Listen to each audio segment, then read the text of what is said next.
Good morning, it's Inspirational Shanae. My title for this video is Maintaining a Marriage. I have read many videos or seen and watched and listened to about pushing marriage and single mothers not being desirable for marriage. And none of those people that are pushing this narrative to be married are explaining how to maintain a marriage. So that's Mr. Let Go, that's Kevin Samuels, that's Derek Jackson, and there's more. So you're saying how to attract, how value men, or how to change your personality, or this group of people is not desirable for marriage. But after you done explain that in like 2, maybe 5, maybe 10 videos, where is it once these people get these partners about maintaining marriage? So now that you have the ring, you're engaged, and then the wedding comes, you're officially married. Now what? How do they maintain this marriage? Because after COVID, the divorce rate went up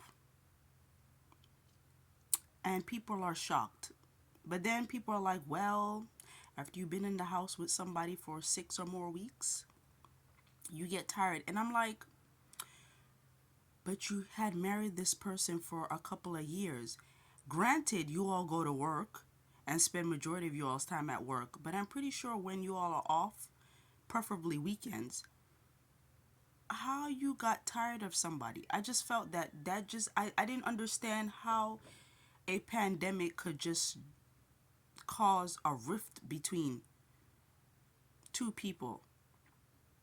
So then I'm reading and then I'm talking to people that are actually married, and I'm like, I don't understand. And those that are married, I seek advice from those that were married. Well, here's this. Majority of people that are married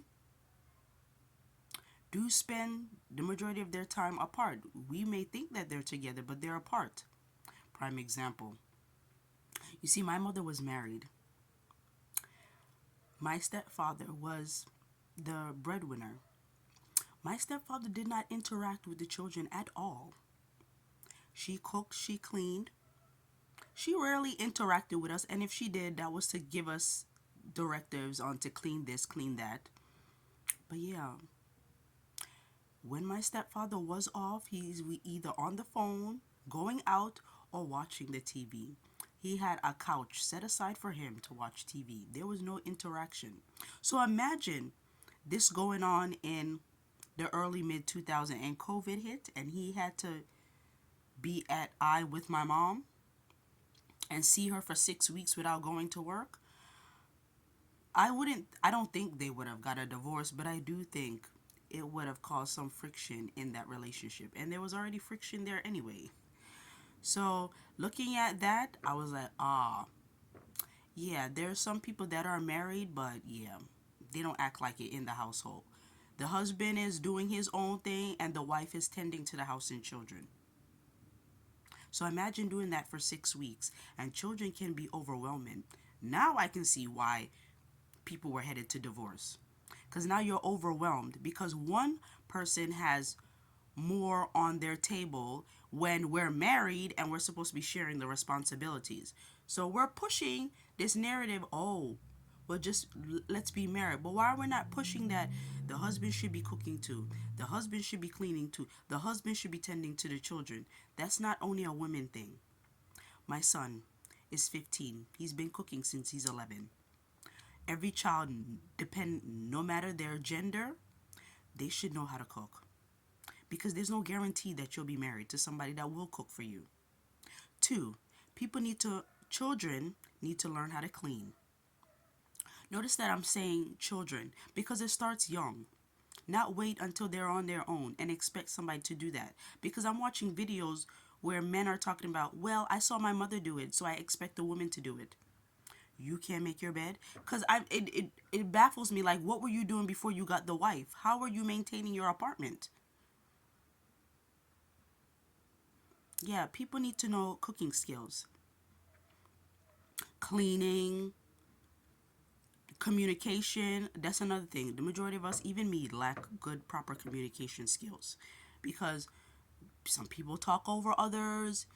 They want to get their voice heard. They don't care what anybody has to say. They shut you out. What they tell you goes in one ear and gets stuck and doesn't even make it to the second ear. So we're lacking communication skills. So everyone is pushing marriage, but it's like no one's pushing how to maintain it. Then I hear from the folks that, oh, well, my grandparents didn't get a divorce. That's your grandparents, sweetie. But keep in mind that monkey disease, and I'm pretty sure HIV and AIDS wasn't rapid back in those days. But because I'm pretty sure if it was, your grandmother would not have stayed in that marriage. Because let me tell you something. Granted, people are human and they are going to make mistakes and they, you know, do things in the flesh that they shouldn't do. And if my partner decides to cheat or I suspect that he's cheating, I'm using protection. Because guess what? I don't want a disease. That's not what I signed up for when I said I would marry you. A disease that I have to live with. Because some of them are permanent. And that's not what I signed up for. My body is the temple. It should be kept clean. That's how I expect to keep it. That's number one.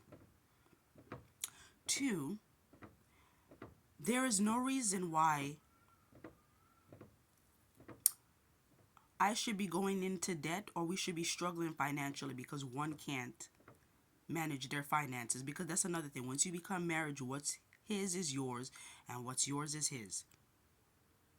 I'm going to have my own bank account because God forbid anything happens, at least I have that backup money. I don't mind joint accounts, but yeah. Because the reason why I'm bringing up these topics, because I've also heard women that stay at home and do not work, they have to depend on the man. God forbid he puts you out or he decides, oh, this is not working and you have to get a divorce. Now you have to go back into the workforce and now you have a big gap in your resume and you're struggling. We're not doing that. So granted, people like to bring up, oh, well, my grandparents, yeah, because those days and the economy was different. This economy, eggs have gone up, food has gone up, gas has gone up. So you need two people working versus one. So yeah, us comparing what happened in the 20th century is not going to fly because that economy was different. Granted, years ago there was the Great Depression. And even then, they found a way to make ends meet. But in this economy, it is tough. It's very tough. And then with people spending habits and people just buying things they have no business buying, it doesn't. Our spending has increased drastically because even when the economy is horrible, people still find a way to spend, and then bills are not being paid when they should. So I just feel like before you get into a marriage, counseling is a must because then it will like you'll be able to see what you're getting yourself into before you get married and then you'll like yeah, there're just certain things that before they become a red flag you're able to pinpoint, yeah, we need to work on this before we walk down the aisle because divorce can get messy and then now people don't even do prenups. And I'm trying to, when I read a prenup isn't, I mean, is a couple of $100 extra, but it's useful. Because granted, ain't no way that if I make more money than the man, and notice that I'm not talking about the man making more money. If I make more money than my husband, he's entitled to get a percentage of that. And mind you, if we have children, the judge don't care is the fact that he's accustomed to a certain lifestyle. I have to pay him out according to how much I made. And plus, for how long? Because that's another thing. Alimonies could be more than a year, depending on the state. So, yeah, that's going to be an issue for me. So while we sitting here married and spending and this what turn around divorce and then the judge is like, oh, you gotta pay him, because females are starting to pay the men now. Things have flipped. That's why I don't understand some of these men talking about some, oh, marriage is in the woman's favor. That may be so, but it depends on the state, and it also depends on the woman's income, because women have to have pay their spouses too. So yeah, but marriage is a lovely thing. I would like to see more marriages. But let's talk about how to maintain a marriage. So I touched upon communication skills, household responsibilities, and what to put up and what not to put up. So, and another thing, yeah, also, I've also was astonished to read about couples doing threesomes. That's a no. Now, whatever you do or whatever works in your relationship, fine. But here, here why that's a no. I walked down the aisle with one person. The vows didn't say, oh, and by the way, when the marriage gets boring, let's bring a third party in. That's not what marriage is about. Now, whatever you do is your business. But because I noticed that no one takes accountability anymore. Because how did you think that a threesome would possibly work in your marriage? Like, I don't see that. Granted, you want to add some spark to your marriage, fine. But just know that there will be consequences when doing that. Because people get shocked and like, oh my gosh, you know, I thought us spicing up our sex life and whatnot, the marriage would be stronger. No. And usually, now that I've read that when threesomes are involved, that's just saying that you gave him permission or she to just cheat, but they're just doing it in front of you, not behind your back.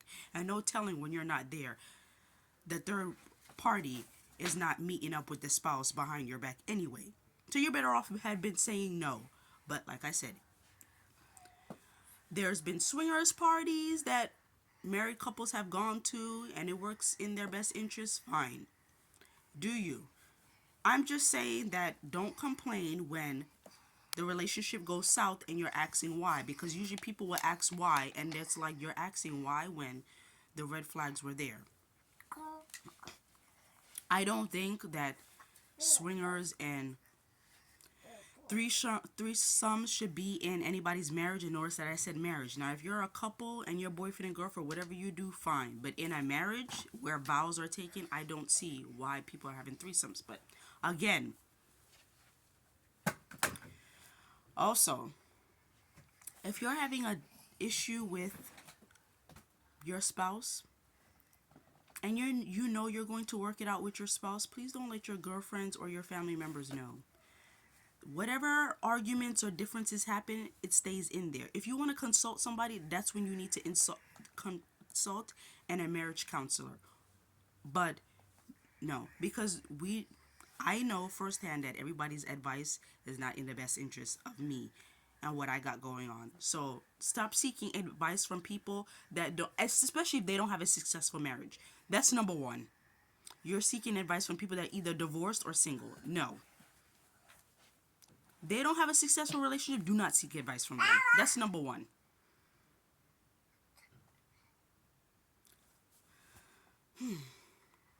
Yes, that was a mouthful, so just take that in. But yes, once we know better, we do better. So let's strive to maintain positive and healthy relationships and not look for people that's not in our best interest. And also use discretion and whatnot when you're listening to people that's giving advice about who's desirable and what's desirable and marriage and whatnot. Do what's best for you, and just, it's good to take advice, but just make sure that you don't treat these people that have a lot of followers, and they're high profile and everybody's worshiping and bowing down to them, because at the end of the day, you don't know what they're doing and behind the scenes, and they too have their issues, which they don't like to say. Because although I agreed with what Kevin Samuel says, he had his faults. And I wish he would have mentioned before his death why his marriages didn't last, instead of telling folks who's desirable and telling people who they should marry and rating people on a scale from 1 to 10, when he should have been rating himself as a potential spouse from 1 to 10, because you're judging people on their looks, but you had more than one divorce. So just be mindful who we're listening to, because again, we're sitting here arguing with strangers back and forth in social media, and we're pulling people down that we don't know or we think we know. And again, some of these folks that have these followers, they have their own issues. And granted, some folks will say not to use that against them, but unfortunately, when you're in the limelight and you're looked upon as a leader, people are going to use your past. People are going to want to know about you. And if you're even taking your own advice, that's just human nature. Because how am I going to take advice from somebody that don't have their own household in order? How can you? Granted, God uses us when we struggle, but I wouldn't be bashing others when my household is not in order. Put it like that. I would have a little bit more compassion. That's just me. So just be mindful of who we're listening to, who we're taking advice from, because everybody and every situation is unique. We're pushing this marriage narrative, but we need to be pushing how to maintain a marriage and why the divorce rate has gone up after COVID. So we need to be focusing on communication skills ourselves and not letting outsiders in a relationship that was meant and designed for two people. Because if that's the case, we would be marrying relatives and other people and friends. No, there are two people on that marriage certificate. Two. Not three, four, five. It's two. So those two people have to deal with their differences and how to maintain that marriage. Not those other people that you're confiding in or those people that you're listening to. Thank you for listening. Be blessed.